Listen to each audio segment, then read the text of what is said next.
Il y a 200 ans, c'était la coutume d'envoyer les criminels aux galères pour de longues années, et parfois même jusqu'à la mort. Les galériens étaient condamnés à ramer dans les cales d'un bateau enchaîné avec juste assez de place pour ramer des heures durant. Un diplomate fut invité sur le port de Toulon pour visiter ces fameuses galères qui étaient à l'ancre. Et selon l'usage, il pouvait libérer un prisonnier de son choix. Il s'approcha des galériens et leur demanda les raisons qui les avaient conduits sur cette galère. Il découvrit bien vite que chacun, presque sans exception, trouvait une méprise, une faute, une fausse accusation, une erreur d'identité. Bref, chacun était victime de ce que l'on nomme aujourd'hui une société injuste. Il arriva près d'un prisonnier qui avait la tête baissée. Il lui demanda « Mon ami, toi aussi forcément, tu es victime et innocent. » L'homme relevant la tête lui dit « Je vais vous expliquer.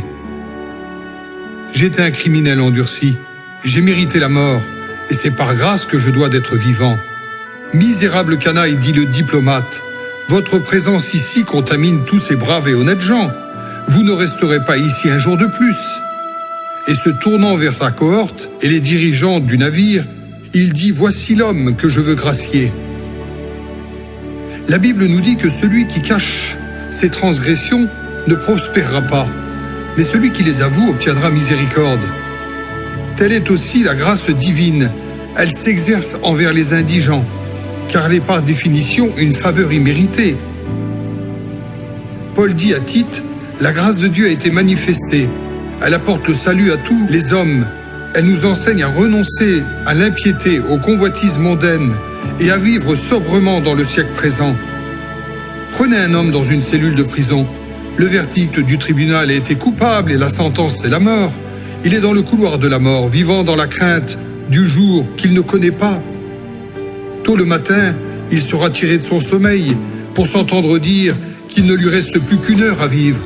À peine le temps de se préparer, d'écrire un mot à sa famille et à demander pardon.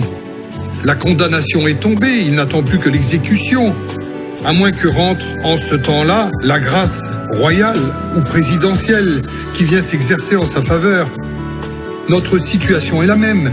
Nous sommes tous coupables d'avoir violé la loi de Dieu. Et la Bible dit que la sentence sur le péché, c'est la mort. Mais la grâce personnifiée en la personne de Jésus-Christ s'est fait entendre à nos cœurs comme un sursaut dans le couloir de notre mort.